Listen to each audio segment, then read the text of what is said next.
Um ficou corado vendo a beleza que a atriz tinha, e o segurança instantaneamente interrompeu e perguntou se aqueles eram fãs. O prota fala que eles são apenas os vizinhos de baixo, e o segurança percebe que eles estão falando a verdade ao olhar para o bolo de arroz. O segurança pede desculpas e fala que seu Aren não comia aquele tipo de coisa.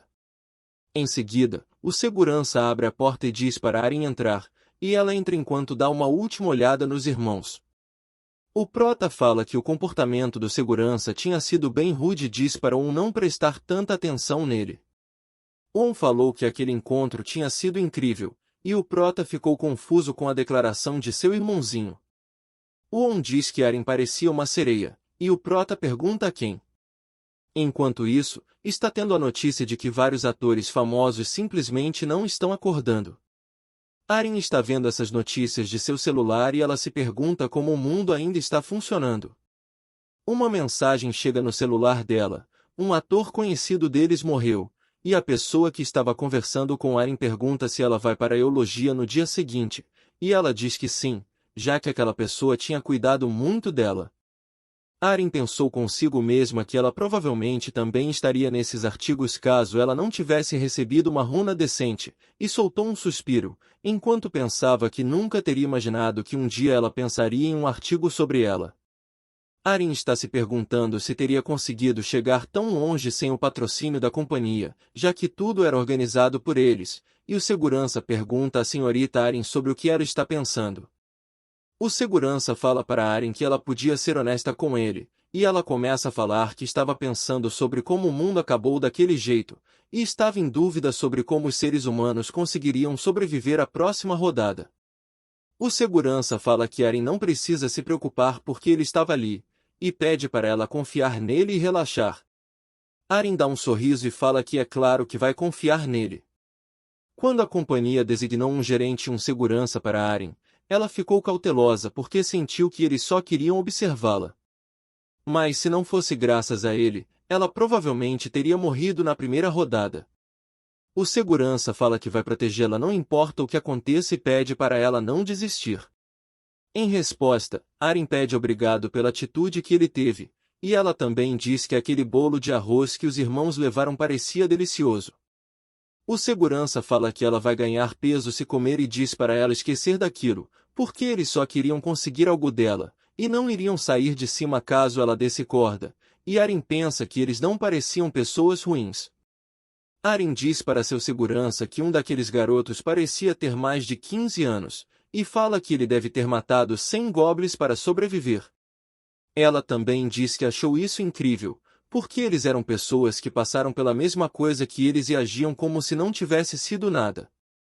O segurança fala que apenas uma pessoa idiota falharia em um teste fácil daqueles, e Aren pensa que é porque a habilidade dele era útil no outro mundo, mas ainda assim ele não era tão bom quanto o ceifador negro.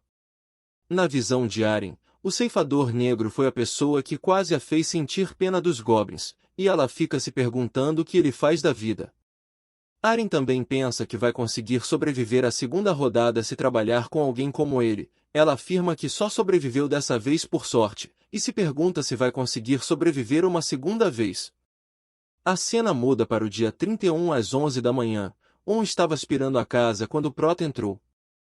Pergunta se ele tinha conseguido algum lucro, e o prota diz que conseguiu cerca de 15 bilhões. Aquela já era a quarta vez que o prota ganhou na loteria, e o pergunta se o banco não tinha dito nada.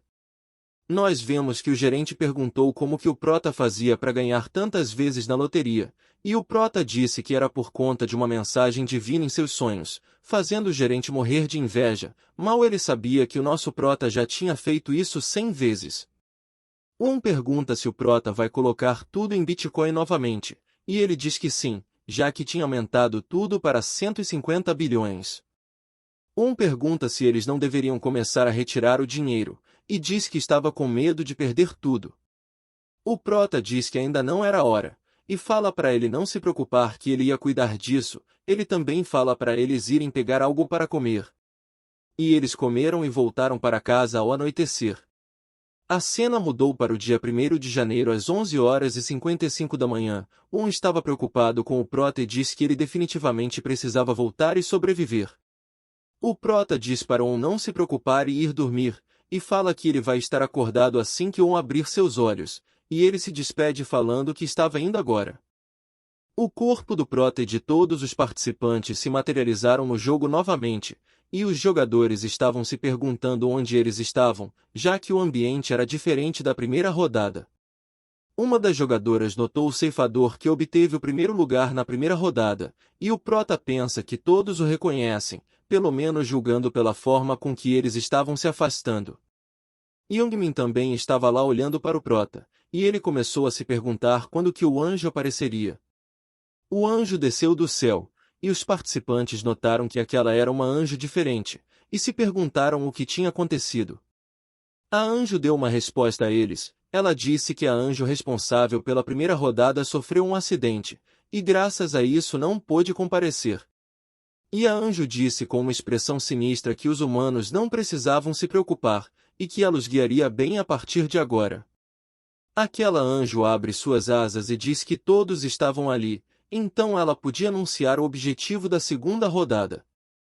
Uma janela apareceu na frente dos participantes, e nos é mostrado que a missão principal é selecionar o representante da região em 3 horas. Os participantes estavam meio confusos, eles pensaram que precisariam matar alguns monstros e ficaram surpresos ao pensar que todos poderiam sobreviver dessa vez. A anjo diz que daria uma explicação, já que todos estavam confusos, e ela diz que essa rodada não tinha ligação com batalhas, tudo o que eles precisavam fazer era escolher o representante da região.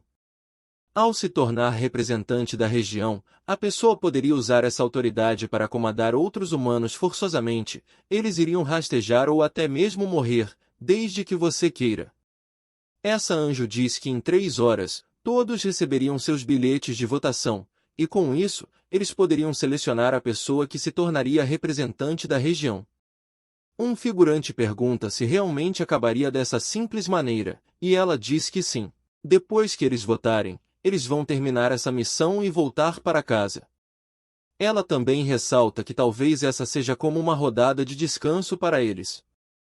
Todos começaram a comemorar, e a anjo diz para eles discutirem entre si pelas próximas 3 horas para ver quem seria o representante da região. Todos estavam comemorando, e Youngmin reclama, dizendo que foi até ali preparado para lutar, e que tudo aquilo tinha sido para nada. O amigo de Youngmin diz para ele deixar quieto e ficar satisfeito que eles vão sobreviver sem nem precisar lutar. O Prota analisa Youngmin, e ele deduziu que Youngmin tinha conseguido a mesma runa de força, já que todos os seus pontos foram aplicados em força, e ele diz que tudo está indo de acordo com o que ele lembra. O Prota pensa consigo mesmo que aquelas pessoas vão ficar debatendo sobre quem votar por 3 horas, mas tentar ser o representante não importava para ele agora. A existência de uma missão principal culmina na existência de missões secundárias, e a missão extra escondida na segunda rodada é a promoção para conseguir uma classe, e para fazer isso era preciso chegar no nível 10 o mais rápido possível. O Prota vê um Hobgoblin andando pela floresta e chama ele pro pau, e como resposta o Hobgoblin vai para cima, só para ser cortado rapidamente por ele. O sistema nos mostra que tem uma contagem de abates, e o Prota tinha matado um de 100, e também vemos que o bônus de experiência triplo estava sendo aplicado junto com a runa do abate. O Prota nos diz que ir a fundo na floresta e caçá-los é o que deve ser feito, e também fala que onde tem um Hobgoblin, tem centenas de Hobgoblins, e ele dá um leve sorriso após ver toda aquela cambada indo em direção a ele. Agora nós vemos o Prota matando mais um dos Hobgoblins, e a contagem de abate já estava em 50. Todos os atributos dele irão aumentar em 50% devido aos efeitos da runa do abate, e ele nos diz que só passaram 30 minutos. O Prota abre a janela de atributos e nós vemos que ele está nível 9 e tem 8 pontos de atributos para gastar. Ele usa todos os seus pontos em agilidade, ele diz que ainda precisava dela para o começo, mas se ele tivesse recebido uma runa de força assim como Youngmin, o par força seria mais eficiente. Mas era bem mais difícil de sobreviver colocando todos os seus pontos em força, já que não tinha nada o que fazer se você fosse forte mas não conseguisse desviar de um golpe fatal. O Prota nos diz que os jogadores possuem 4 atributos: força, inteligência, agilidade e sorte. Força aumenta o dano físico, vida e defesa. Inteligência aumenta seu dano mágico, força de vontade e capacidade de pensamento. Agilidade aumenta sua velocidade de ataque, velocidade de movimento e chance de esquiva. E sorte aumenta a chance de crítico, chance de obter itens e chance de ouro adicional. O prota pensa que não dava para ser totalmente dependente de nenhum deles, especialmente para um ceifador, que utiliza tanto dano mágico quanto físico. O ideal para essa classe era aumentar todos os atributos igualmente.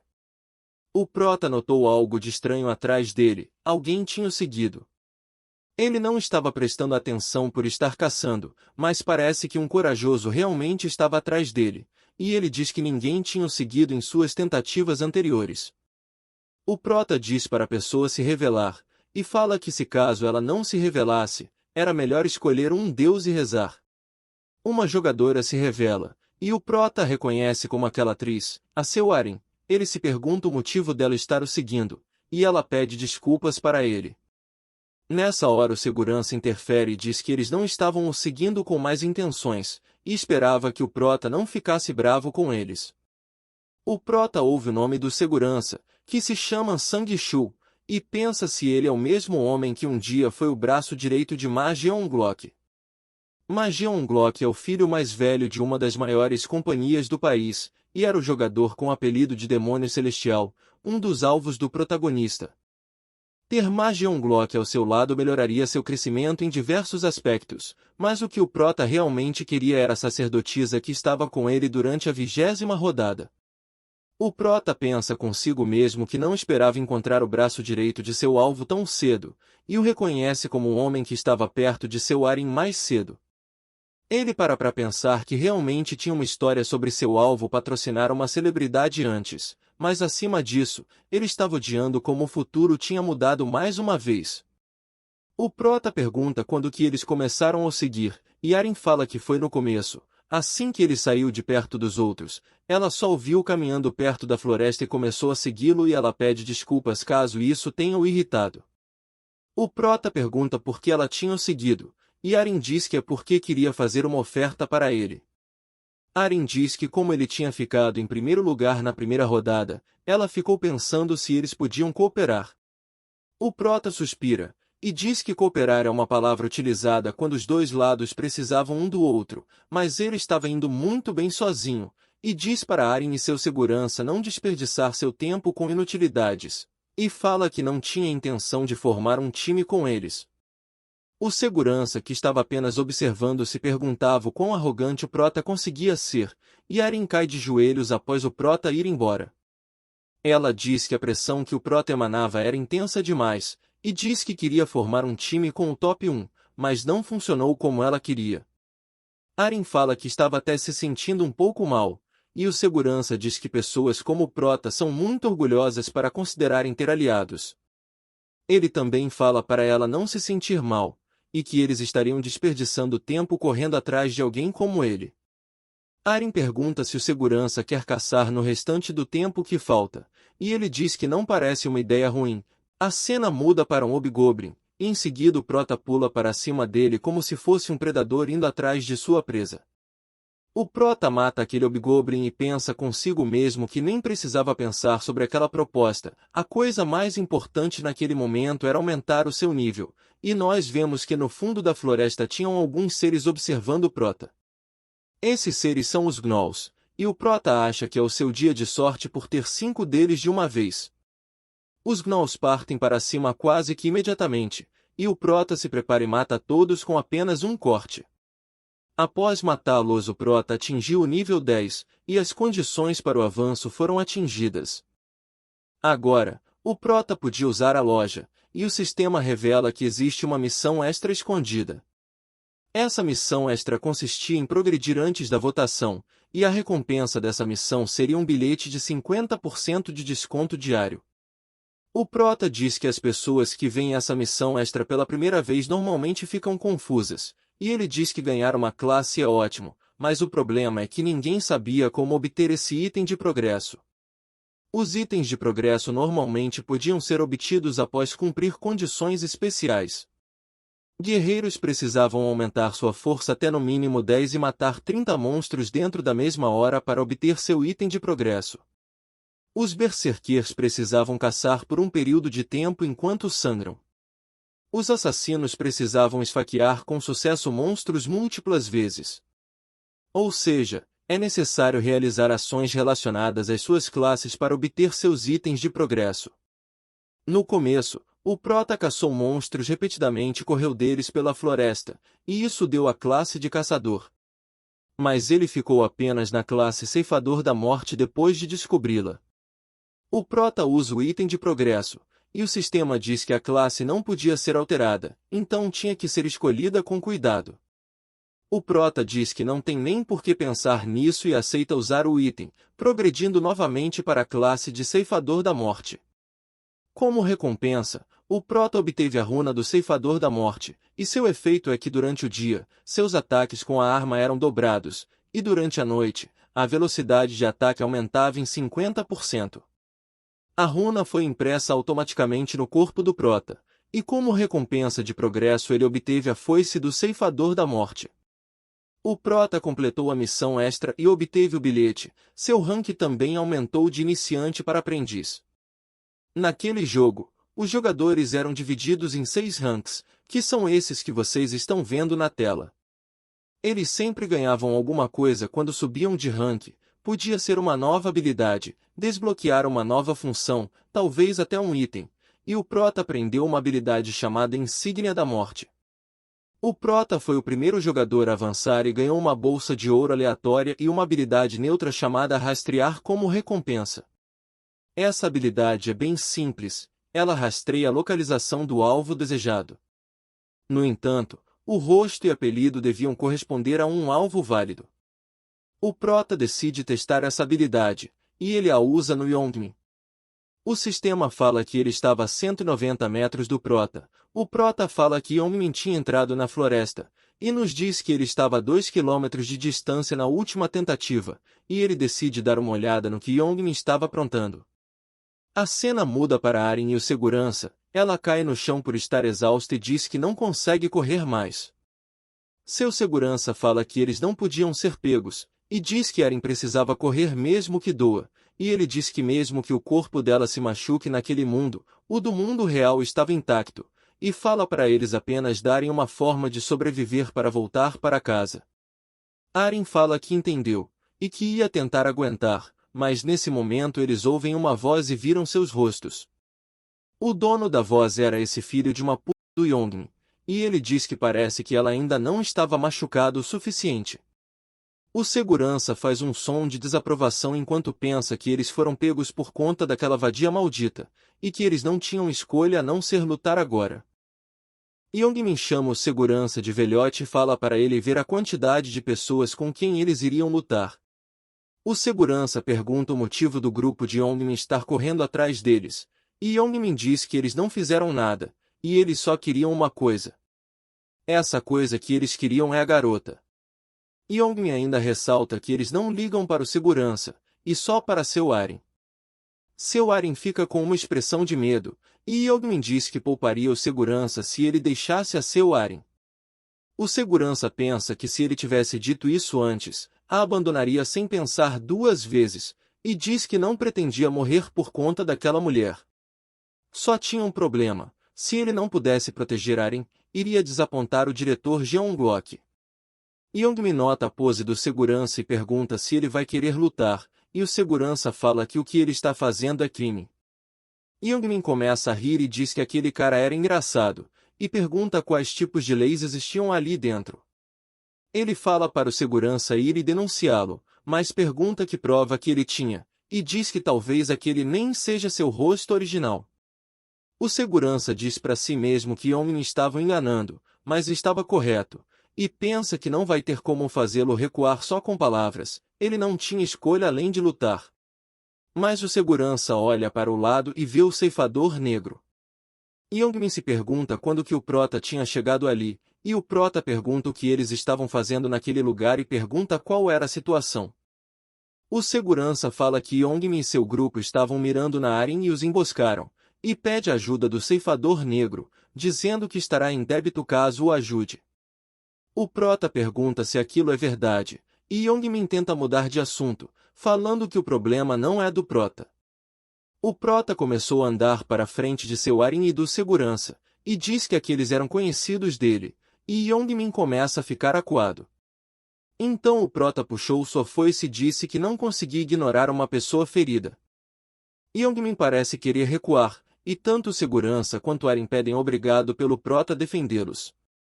O Prota diz para si mesmo que não é como se aquilo fosse ruim para ele, já que se ele ajudasse o segurança estaria dando uma boa impressão para Jeonglock. Ele ainda pensa que se um riquinho daqueles ficasse o devendo um favor, então a recompensa teria um efeito bola de neve, fazendo com que seja muito melhor recompensado, e também tinha o fato de que ele não gostava daqueles desgraçados. Yongmin e seus amigos estavam falando para o Prota ficar longe, e dizem que vão matá-lo se chegar mais perto. Já o Prota pergunta por que eles não querem lutar com ele. Yongmin pensa que aquele monstro tinha estraçalhado um monte de goblins e ficado no topo do ranking da última vez, e pergunta quem gostaria de enfrentar um tipo de monstro daqueles. O Prota fala para Yongmin ser honesto caso ele não queira lutar, e Yongmin pergunta se o Prota ia deixá-lo ir caso falasse a verdade. O Prota fala que vai pensar, mas só se Yongmin ficar de joelhos e implorar sinceramente por sua vida. Em outras palavras, ele estava pedindo para que Yongmin se humilhasse enquanto seus amigos e Arin assistem, e ele pensa consigo mesmo que estava ficando puto de verdade. Nesse momento, ele pensa consigo mesmo que era forte o suficiente para quebrar até paredes, e que se tivesse sorte podia até fazer o ceifador negro voar com um soco. Yongmin então fala que o Prota estava indo longe demais, e começa a andar na direção dele. Yongmin já conseguia se visualizar mentalmente diminuindo a distância e acertando um soco bem na cara dele, e diz para si mesmo que não tinha como um humano aguentar um soco daqueles. O Prota guarda sua foice em resposta, e diz que é injusto se Yongmin ir na mão enquanto ele está armado, e diz que vencer de forma fácil desse jeito seria chato. Yongmin fica claramente bolado, e fala que o Prota estava sendo completamente ridículo, e no momento seguinte, o Prota salta na direção de Yongmin.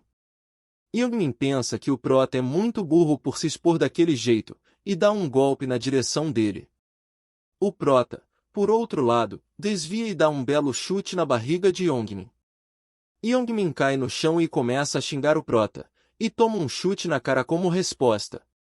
Yongmin começa a rastejar, e o Prota segura ele pelo colarinho e começa a dar uma sequência de socos na cara dele. Yongmin diz que aquilo não era um punho, era como se estivesse sendo martelado, e pensa que o Prota é tão forte quanto ele. O Prota dá um soco tão forte em Yongmin que faz sua vista ficar embaçada, e capangas dele começam a tentar auxiliá-lo. Uma flecha foi disparada e o ceifador desviou, o arqueiro começou a atirar mais flechas, e o Prota começou a se esquivar de todas elas como se não fossem nada. O Prota chegou do lado do arqueiro e falou que acha que ele teve sorte enquanto caçava os monstros e ganhou um arco, e sacou sua foice, enquanto dizia que era realmente uma pena que ele entrou em seu caminho. O Prota arrancou o braço do arqueiro, e ele começou a gritar em desespero no chão. O resto dos figurantes também partiram para cima do nosso Prota, e ele marcou o careca com a insígnia da morte. Em seguida, o ceifador balança sua foice com todas as suas forças. O ceifador arranca as pernas do careca, e o último deles começa a tremer de medo, mas o Prota não para por aí, ele corre para cima do figurante e arranca um de seus braços. Ele pensa que a insígnia da morte era uma habilidade realmente forte, porque graças ao buff de dano ele conseguiu cortar a armadura de uma vez só. O Prota viu todos aqueles figurantes no chão e pensou que as coisas eram fáceis demais, mas ele não podia terminar com as coisas ali, ele tinha que instigar o medo para que aqueles merdas nunca mais fossem rastejar até ele. O Prota torturou levemente aqueles figurantes, e um deles já estava tremendo e implorando para o Prota parar, e o Prota falou que ele não morreria só com uns pequenos cortes daqueles. O Prota suspira e pensa que aqueles caras já eram, mas ainda estava faltando um. Yongmin estava atrás de uma árvore se escondendo, mas o Prota falou que não permitiria exceções, e cortou o braço de Yongmin. Yongmin começou a gritar e o Prota mandou ele parar de ser um bebê chorão, porque nem tinha doído tanto comparado à dor que tinham dado a ele. Ele também corta o outro braço de Yong impiedosamente, e o segurança e a Aren estavam ficando incomodados ao ver aquela cena. O segurança ainda pensa que gosta do tipo de personalidade que o prota tinha, aquela personalidade impiedosa, capaz de tirar os dois braços de alguém que já perdeu a vontade de lutar. O segurança ainda pensa que o ceifador negro realmente podia rivalizar com o presidente. O prota se aproxima da Aren e do segurança e pergunta se eles estavam bem, e eles dizem que sim. O prota também fala que aqueles figurantes não vão ser capazes de se mover, então era melhor fazer a votação. Aren e o segurança se curvam e agradecem o ceifador, mas Aren pergunta para ele se aqueles figurantes não morreriam naquele ritmo. O prota fala que não tem problema se eles morrerem, e que até animais são mais civilizados do que eles. O prota também pensa que a Aren é muito molenga, e se pergunta o porquê dela se importar tanto com a vida daqueles desgraçados que os perseguiram, como se ela fosse uma santa. O segurança pergunta por que o prota tinha poupado a vida daqueles figurantes, por que não teria problema se os matasse naquele mundo. Nesse momento, Yongmin congela, mas o prota fala que deixou eles vivos porque não tinha nenhum benefício em matá-los. O segurança diz que eles podiam trazer mais problemas no futuro, mas o prota diz que eles não poderiam fazer isso com ele nem se quisessem, e que nada de bom vem de uma população decadente, já que o número de participantes também diminuiria por conta disso. Nesse momento, o segurança entendeu que se o número de participantes cair, o número de lugares para aqueles que terminarem a rodada também diminuiria, e fica surpreso com a compreensão de jogo que o prota tinha. O segurança fala que entendeu a visão do prota, e ele fala que estava indo embora, e o segurança pede o número da conta do prota para dar uma compensação no mundo real, mas o prota diz para ele esquecer daquilo. Ele fica admirado pelo prota ajudar sem nem esperar receber uma compensação, e fala que vai relatar isso ao presidente imediatamente após acordar.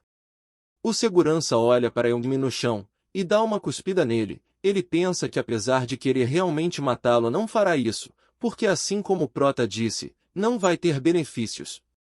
A cena muda para aquela multidão no local da votação, alguns deles estavam brigando e pedindo por votos, e alguns outros tentavam separar. Um figurante patético diz que ele era o melhor para ser o representante já que ele não era emocionalmente frágil, e de repente aparece um gordinho falando que o pai dele era um membro do Congresso, por isso era melhor votar nele.